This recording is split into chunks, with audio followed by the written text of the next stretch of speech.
And those have to be addressed. It could be something as simple as sleep apnea. It's dieting, a nutritional famine. That is when you're not getting the specific nutrients that your body needs. That will activate the fat programs. Mental and emotional stress for some people activate the fat programs. Like a cortisol cascade chemistry? Yeah, that's exactly right. It's an unregulated cortisol cascade. Is what we'll call it. Is the exact same thing that causes that you would, if you were in a famine, you would have a cortisol cascade. And that would trigger the fat programs. That'll make your body less sensitive to certain hormones, leptin and insulin, for example.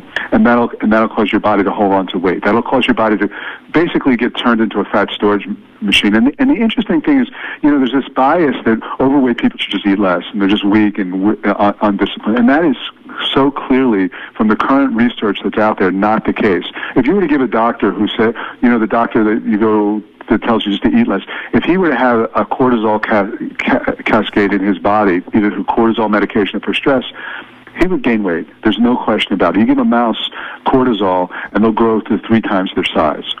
I love the part where you talked about people stop getting on your scale. Yeah, the idea is to just de-emphasize the issue entirely. It's not about discipline or willpower. Here's the thing you need to understand. These fat programs, the part of your brain that controls these fat programs also controls many other unconscious survival processes in our body. It controls how much sleep you need, how much breathing you need. So if you imagine you went to your doctor and he said your problem is you sleep too much. Just sleep 2 hours a night. And everybody in the world judged you because you were so weak and lazy because you slept so much, because you're sleeping 5 or 6 or 7 hours a night, and and they say just sleep 2 hours a night. You could do that for a while, a day, 2 days, 3 days, but pretty soon you're going to need a big sleep. Your body is going to force you to sleep.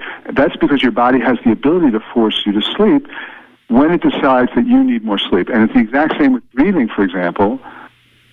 You could force yourself to breathe less in the short term, but your body's going to fight back. Your body's going to force you to breathe more. What is this thing about a set point? Because the body seems to have its own intelligence about the set point. Now, people say, you can change the set point once you lose enough weight. What is that about? The set point is the notion that your body has a specific weight that it wants to be, and it will fight to defend that weight. So let's say your body decides for whatever reason, and we'll talk about what those reasons are, but let's say your body decides that it wants to be 180 pounds. Right. Now, if you try to force yourself to lose weight through dieting, let's say, and you get down to 160 pounds, well, your body's going to fight back. It's going to make you hungrier.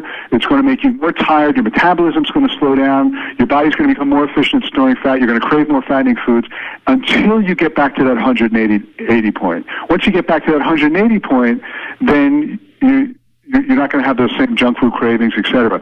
If you were, for whatever reason, to go up to 190 pounds, the exact opposite would happen. You would be less hungry. You wouldn't crave fattening foods, and your metabolism would speed up. You'd have more energy until you got back down to the 180 point. So if you go too high or too low, your body's going to do certain things to get you back to that set point, that ideal weight that it wants to be. Now, the question is, why does your body want to be 180 pounds as opposed to 150 pounds, let's say? Exactly. How do you get your body then to want to be 150 pounds when it wants to be 180 pounds? This is what I studied. And the answer to that lies in an understanding of how our bodies adapt to stress. See, our bodies are brilliantly designed to keep us safe in lots of different living environments. And our body is always going to adapt to certain stresses so as to make those stresses less stressful. I'll give you a perfect example. You go out in the sun in the summertime, you spend all day, and you spend too much time in the sun, that's a stress. And the way your body adapts to the stress is it makes your skin darker, it produces melanin, and that melanin absorbs the ultraviolet rays and protects you from the sun. Now, if it's wintertime and there's not enough sun, that's a stress too. So too much sun is a stress, not enough sun is a stress. If it's not enough sun, your skin's going to get whiter and the melanin's going to go away so you can absorb more radiation. So your body is going to come up with a skin darkness that's exactly suited, that's to the environment that you're in, so that you're not getting too much sun, because that's stress, and you're getting enough, and you're not getting too little sun. And it's always going to change the skin color to make the stresses in your life less stressful and make you most suited to the living environment that you're living in. Now, thousands of years ago, as I said, we lived outdoors, and there were times when being fat or having extra weight on you is to your advantage. And one of those times, like we said, is if you're going into the wintertime and there's a famine and there's not enough to eat and it's cold, your set point's going to shift. What's going to happen is if you're not getting enough to eat and you're chronically cold and your set point was, say, 160 pounds, your body's going to say, we need to shift our set point to 180 pounds. We need to carry an extra 20 pounds on us so that the next time there's a famine, we're going to be better able to survive. So your body adapts to the stress so as to make the stress less stressful. So if the stress of your living environment, say thousands of years ago, was that there were famines every once in a while, your body is going to want to carry an extra 20 pounds. That's going to make it want to shift its set point. Now, there's other living environments that we lived in thousands of years ago where being thin is better suited to survival. That is, the thinner you are, the more able the better you are able to survive, and the less stressful it'll be.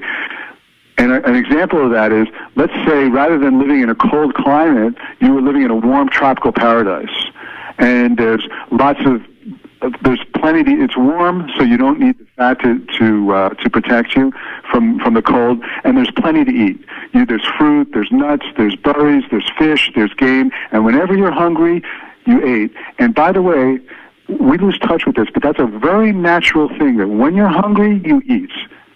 And you eat as much as you want when you're hungry that instant. So you're living in an environment that whenever you're hungry, you eat. Now, there's no longer that stress. There's not the stress of famine. There's not the stress of cold weather. So your body is going to say, it's going to actually shift its set point. It's going to say, we don't need that fat anymore. We're living in a warm environment, and there's plenty to eat. So our set point is going to shift down to, say, 160 pounds. And then let's take it a step further. Let's imagine that in this tropical paradise, there were wild tigers. And these wild tigers would come out of nowhere, and they would chase you.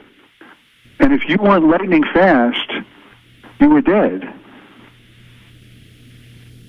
And in an environment like that, that's a different stress. That stress, the stress of running away from a tiger, is an immediate stress, an intense immediate stress that causes very different chemistry in your body than the stress of a famine. That stress alerts your body to the fact that in order to be safe, you need to be as thin as possible. It activates what I call the get thin or get eaten adaptation. And over time, more and more, you're not hungry, your metabolism's speeding up, you have lots of energy. You have a bite of whatever you want, but you just say, okay, that's enough. John, I need a tiger then. We all need tigers. That's right. How do we get the tigers? Well, there's first you have to understand how to escape from a tiger. If you're running away from a tiger, you don't actually have to be faster than a tiger to escape being attacked. You just have to be faster than the guy running next to you. Right. That's true. Poor guy. Yeah. Okay. Hey, Bob, I've always liked you. Remember us then. But yeah, no, but you have to be fast. But the idea is this, and this is a really important concept. Do you know how stress, and no one has ever been able to explain this, but you know how the same stress might make one person fat and another person thin? Absolutely. And nobody has been able to understand that, and you have those people, those naturally thin people that we all hate, that just they go, oh, I feel so stressed, and they drop 20 pounds like that.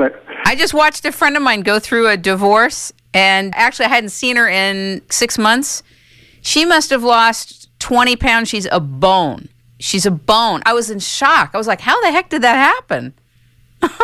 Yeah, well, but that same stress might have made someone else fat. And the reason is, and this is no one has ever been able to explain this, the reason is that it's not the stress that you're experiencing, it's the way your body interprets the stress that's going to determine whether your set point shifts toward fatter or thinner.